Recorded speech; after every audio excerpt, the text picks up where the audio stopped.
بسم الله الرحمن الرحيم. حلقة جديدة يا جماعة، معاكم النهاردة أحمد حمدان. هنتكلم النهاردة عن فاتورة التليفون الأرضي 2024.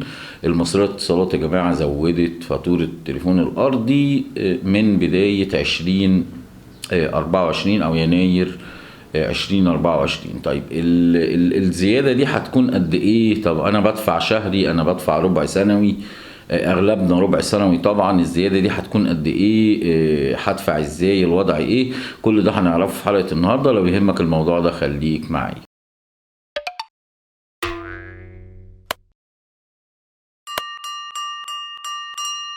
طبعا في البدايه كده حابب اقول لك ان اغلبنا على نظام الخط الارضي الربع سنوي، يبقى اغلب الناس موجوده على اللي هو الربع سنوي. طيب في المعتاد او اخر حاجه كانت من مصرية اتصالات ان حضرتك في 3 باقات للتليفون الارضي، وي 20 وي 35 وي 65. ده اللي كان معتاد وموجود. طبعا وي غيرت الكلام ده، خلت دلوقتي وي 25 وي 40 ووي 70. ده اللي متاح دلوقتي زي ما الصوره اللي انت شايفها فوق دي موجوده. يبقى الوضع الاول انه غيروا ال3 انظمه دول. طيب ال3 انظمه دول في منهم شهري وفي ربع سنوي. هنتكلم في البدايه عن الربع سنوي، هفهمك الشهري بكل بساطه بعد كده.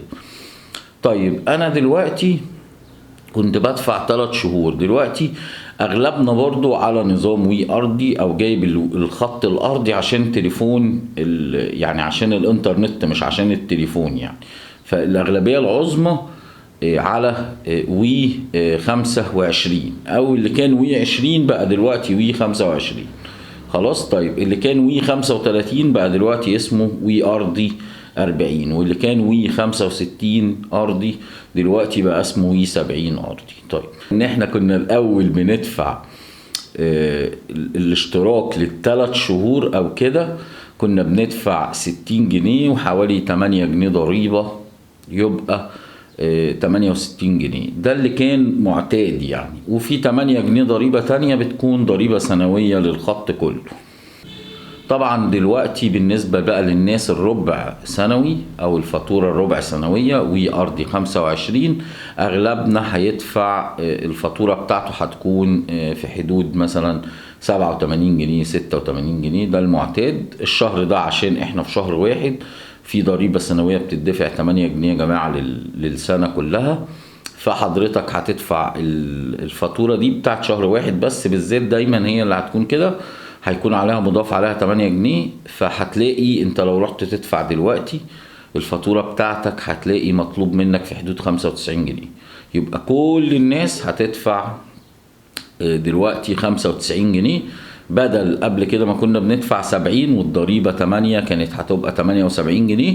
اللي حصل ان دلوقتي هندفع 95 جنيه لان وي غيرت الانظمة وبقينا بندفع اكتر. طيب ده بالنسبة لحد بيدفع للنظام اللي هو وي 25 دلوقتي. طيب حد تاني يقول لي طب انا دلوقتي يعني كنت على نظام وي 35 بقيت على وي 40، هدفع شهري كام وادفع كل 3 شهور كام؟ اقول لك برضو ببساطة، ال3 شهور هيكون مطلوب منك كل حاجة بالضريبة بكل حاجة حوالي 139 جنيه على الوضع الجديد يعني.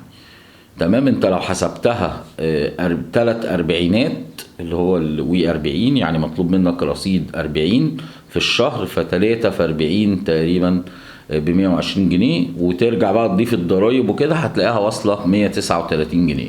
لو عايز تعرف الشهر بكام هتلاقيه في حدود 48 جنيه بالضريبه السنويه بكل حاجه. طيب حد تاني يقول لي طب وي 70، نظام وي 70 الارضي خلاص ادفع له قد ايه؟ هتدفع له في ال3 شهور 249 جنيه، ولو شهر واحد 85 جنيه. ال 85 جنيه شاملين ضريبه الدمغه لو شهر واحد. بالنسبه ال3 شهور على بعض هتدفع 249 جنيه غير الضريبه بتاعه الدمغه. تمام زي ما اتفقنا كده. ده بالنسبه للانظمه بتاعت وي اللي موجوده، سواء كنت انت ربع سنوي او شهري. ده الوضع حاليا من المصرية للاتصالات. خلاص. في باقات اضافية وفي حاجات تانية تقدر تعرفها من ابليكيشن ماي وي لو سجلت الخط بتاعك. يعني انت لو حابب دلوقتي بقى عايز تغير خطك من نظام لنظام، عايز تشحن، عايز تعرف انت شحنت قد ايه، معاك رصيد قد ايه كده، يبقى لازم تسجل الخط الارضي على ابلكيشن ماي وي. طبعا طريقه تسجيل الخط الارضي على ابلكيشن ماي وي هسيبها لك في علامه التعجب هنا، وهسيبها لك برضو في الوصف تحت الحلقه دي، لو حابب تخش تسجل الخط بتاعك على ابلكيشن ماي وي، تشوف يعني تدير الخط الارضي، كل حاجه، الانظمه اللي عليه، الخدمات، كل حاجه موجوده يا جماعه في الابلكيشن. تقدر تدير الخط الارضي بتاعك بكل بساطه. طبعا زي ما قلت لكم سبت لكم الحلقه في الوصف وفي علامه التعجب اللي في الفيديو. طبعا لحد هنا حلقتي تكون انتهت.